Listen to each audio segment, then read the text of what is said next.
Well, Superman and Lois deliver another show. Because, it's a show. That's what they're supposed to do. Forever and Always. Well, that's the name of the title. They did get renewed for another season already, so, but forever? But anyway, and this one, it just goes, the skill and the ability and the performances of making a episode like this still intriguing, even though there's no Superman action in this. In fact, I don't even think he even put the suit on. But it's exploring the revelations of the last episode that Lois Lane's new friend, who is also receiving chemotherapy for her cancer at the treatment center, is actually the wife of Bruno Mannheim and is also the new supervillain that, looks like the character from DC Comics called Onomatopoeia. I don't know what they're going to call her. She has this sort of sonic power, kind of like Black Canary.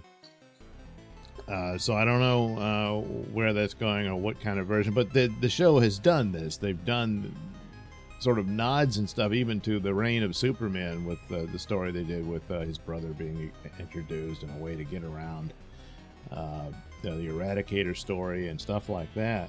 And then with their version of Bizarro World. So this might be a combination of characters that they're doing for her. But the main thing is they're becoming emotionally involved. They like each other. There's a bit of a break here between the two. And Lois has to confess she's not good at making friends. Because Lois was always something of a bitch. But I don't know, she had some kind of charm for Superman, and he put up with it. And together they became better people. Well, she did. she's mellowed with age, and plus, she's in this struggle, and she's met this woman who obviously understands her situation. And so there's a connection there, and she almost ruins it, but, she likes Lois, and so, they come to an understanding and all that. And then, dun, dun, dun, her husband walks in. It's Bruno! It's like, oh my God. So it's like, it's also about that despite being the villain, he's also a human being, and there's a human side to Bruno. And we get the backstory.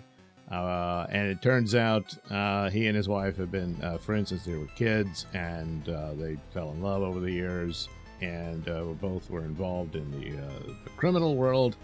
And she was actually supposed to be the enforcer for the previous crime boss, and Bruno was threatening to go up against Lex Luthor, or at least be in a better position with him being in charge of everything in Metropolis, and that's what's they're talking about. You don't see Lex yet, but that was the situation, and eventually has to turn on his own boss and take over, which they do, and this brings them together.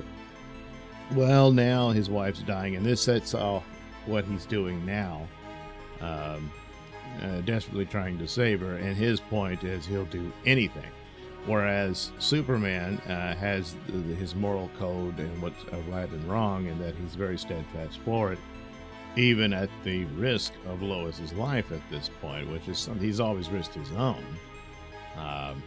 So, that's what he says. And so far, he's holding to it, but the boys make another attempt at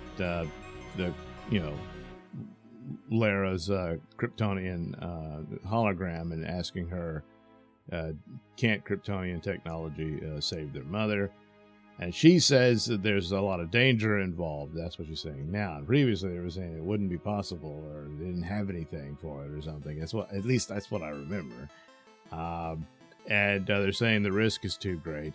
Superman comes in and says, "Well, there's also to consider that this it's too much of a danger. That the danger would be that Kryptonian technology would get out in the world at large, because it wouldn't be fair to just cure your mom. We've got this cure for cancer or whatever. or in this case, and wouldn't it be the right thing to share it and all that? But he says then that could lead into other problems where Kryptonian technology gets abused and all that. Well, it's a hard sell for the boy, specifically Jonathan. And this is another thing of him facing the reality that he says, well, I'm not Kryptonian. And of course, Superman corrects him. Well, you're half Kryptonian, even though you don't seem to manifest any superpowers and all that. But at the same time, it appears that, yeah, he's facing more of a human, mortal life than his brother and his father are. But it's also the fear that they're going to lose their mother and all that sort of thing. So it's all well done and handled.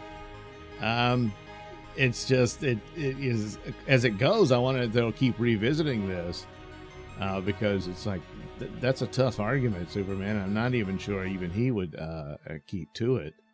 That how do I contain this technology? And perhaps it could have gone into things like it would be so dangerous to try it because it could transform Lois into a doomsday creature or something like that, that would be the consequences of it because all their science would be based on Kryptonian DNA and whatnot, which based just on appearance seems to be similar to human beings, but obviously isn't as a result of, obviously Superman's powers. So something along those lines, perhaps, because otherwise it's kind of like, well, why wouldn't you? Meanwhile, it's like, hey, Bruno Mannheim, he's stopping at nothing to save his wife. So that's obviously the parallels and the mirrors between the two. Plus, there's now this relationship forming, and on top of all of that, remember Natalie met this boy and she likes him, and then now he likes her, and they're dating. And John Henry, though, he's like, I don't know. But of course, he's a dad. He's going to protect his little girl and all that stuff. But he's getting to know the kid, and he's thinking, well, he seems like a good kid. And I guess, well, guess who his parents are? Yes, you guessed it. Hey, what are the odds? But come on, it's a superhero soap opera show. But he seems to be unaware of what his parents are involved in. They probably shielded him from that. So it could be that, boy, he's going to have a tough choice facing him at some point here. Because it's not like Bruno has protected the identity of his wife because he doesn't want people to see her as the way they see him and that kind of thing. And, oh, isn't that sweet? But ultimately, his son is almost an adult at this point. He would know some of that. So how much is he aware of what his parents are about? It appears that he doesn't. Now, obviously, his mother's condition he knows and all that sort of thing.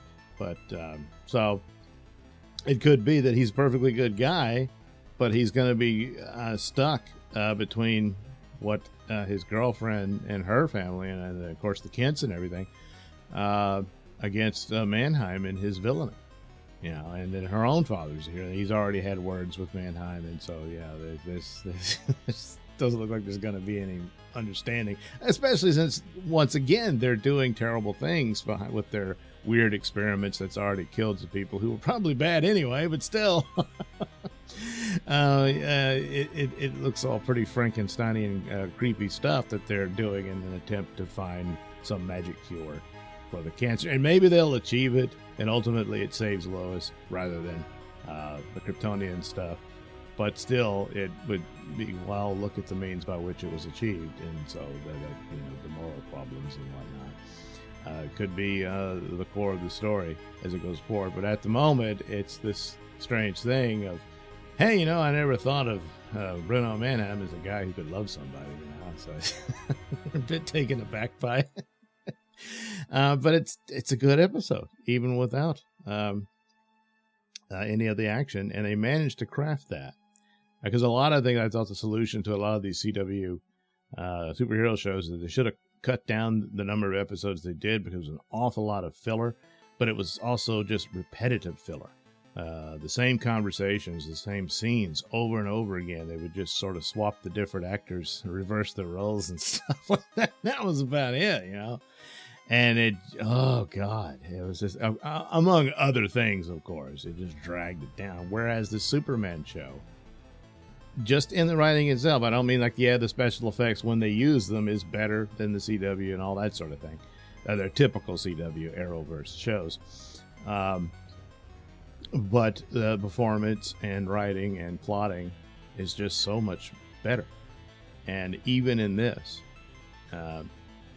it works, even though this, you know, it wasn't an action episode. There's a cool thing about how they deal with, you know, Sarah's parents are broken up, and now her dad has a new girlfriend, and she's not happy about it. But then after a while, she finds that she actually likes her. They pal around and go see a movie, and it works out. Meanwhile, her mother, who scolded her for embarrassing the woman initially, is kind of let down. But really, Lana, you made this choice. Kyle didn't really want to leave you, but well, it's too late now. He's found a new girlfriend, and so that's just the way it goes. And it's actually for the better that, you know, Sarah gets along with her. They bonded over gummies. Well, these things happen. So anyway, so that's the native, but I think she's going to end up with John Henry Irons, you know, because they're subtle flirtations there, and she's helped him out to deal with his daughter's new boyfriend and all that. But boy, that's going to blow up when they find out who his parents are. But hey, you know, he could be a good kid after all, and he's got some tough things ahead of him. So yes, it's soap opera, but it's well crafted and leaves you thinking, well, I wonder what happens with this, you know, that kind of thing.